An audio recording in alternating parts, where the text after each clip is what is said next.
Continuando a saga de Getúlio Vargas, neste vídeo abordaremos o governo constitucional, que durou de 1934 a 1937, e a escalada autoritária que culminaria no Estado Novo. Então, bora lá conferir.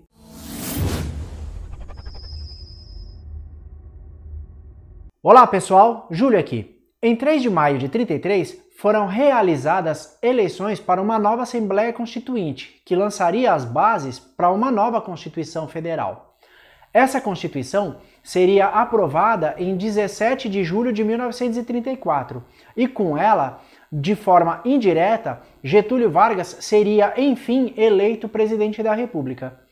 A Constituição nacionalizou o subsolo, os bancos, fechava o Brasil para o comércio exterior por conta do protecionismo. Aliás, esse modelo político estava alinhado com os modelos fascista e socialista. Mas antes de continuarmos, não deixe de se inscrever no canal, dar o seu like e ativar as notificações. Vargas utilizaria o rádio como principal instrumento de difusão das propagandas governistas, seguindo as práticas populistas implementadas por Goebbels na Alemanha nazista.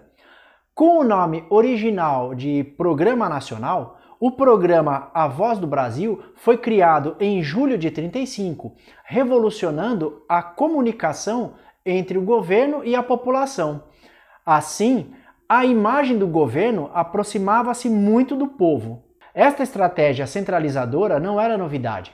Pouco antes de instrumentalizar o rádio, Vargas reestruturou a educação formal brasileira. Esta passou a seguir diretrizes padronizadas pelo poder central. Para realizar suas ambições de remodelar o imaginário nacional, Vargas precisava usar a elite letrada a fim de alcançar os seus objetivos. De forma muito perspicaz, Getúlio Vargas cooptou intelectuais para reforçar na população brasileira as crenças necessárias para o sucesso de suas medidas de governo. Sim, é esse mesmo Getúlio que prenderia Graciliano Ramos e Gilberto Freire, pois ele queria os intelectuais de seu lado, mas desde que eles colaborassem. O mundo estava enfrentando uma onda centralizadora e autoritária, com o despertar do nazifascismo, o totalitarismo europeu, o stalinismo imperando. Muitos acreditavam que o liberalismo havia morrido de fato.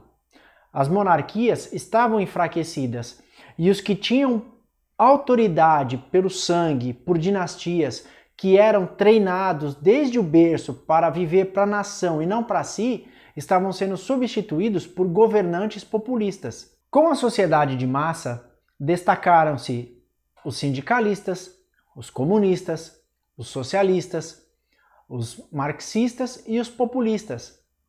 Durante todo o século XX, a influência das ideologias modernas foram sentidas através das ações dos tiranos. Eram eles quem fomentavam as paixões igualitárias entre as massas. E apesar das aparências de justiça sociais, o que eles queriam de fato era o controle, o poder total. E o resultado invariável era a destruição, a morte, a miséria. Os líderes passaram a ser tratados como deuses. O culto à personalidade era uma das marcas dessas ideologias. Lenin e Stalin eram quase onipresentes nas vidas dessas vítimas desse sistema. O mesmo valia para Hitler e Mussolini. Getúlio adotou a mesma postura no Brasil. Suas fotos, sua presença no rádio, seu poder totalitário, tudo remetia ao que acontecia do outro lado do oceano. Nesse contexto, a radicalização político-ideológica estava se intensificando. Como resultado, dois aparentes opositores se estabeleceram. De um lado, a Aliança Nacional Libertadora de Luiz Carlos Prestes, que tinha orientação comunista e antinacionalista e contava com amplo apoio estrutural e financeiro da União Soviética. E do outro lado, a Ação Integralista Brasileira de Plínio Salgado, que foi fundada sobre um nacionalismo exagerado e deslocado.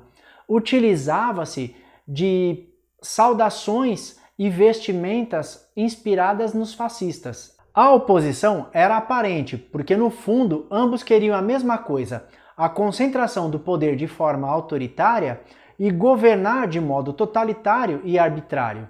Durante muito tempo, Vargas tirou proveito de ambos os movimentos e, com muita habilidade e oportunismo, engajou comunistas e integralistas. Ele utilizava-se de ambas as vertentes em seu favor, comparecendo a eventos e fazendo muitas trocas de favores, tanto com líderes comunistas quanto com líderes integralistas.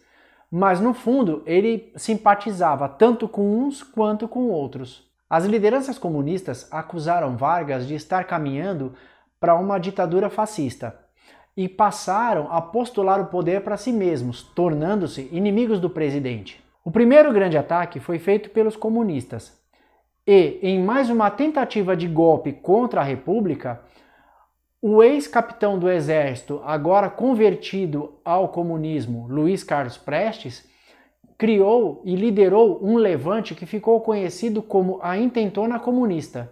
Prestes articulava diretamente com a direção da Internacional Comunista, que mantinha junto a ele um grupo de militantes internacionais. A Intentona Comunista serviu de pretexto para que Vargas perseguisse não só os comunistas, mas os sindicalistas e os anarquistas, e quaisquer políticos que representassem oposição a ele.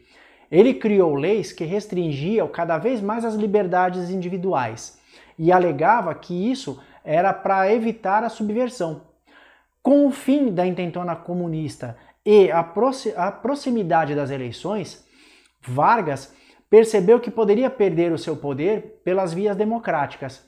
Foi então que ele se aproveitou de um suposto e falso plano que comunistas nacionais e internacionais iriam atentar contra a sua vida e derrubá-lo do poder. Esse plano ficou conhecido como Plano Cohen. No próximo vídeo, veremos o que foi o Plano Cohen e o Estado Novo, que foi o regime ditador de Getúlio Vargas. Então, até lá!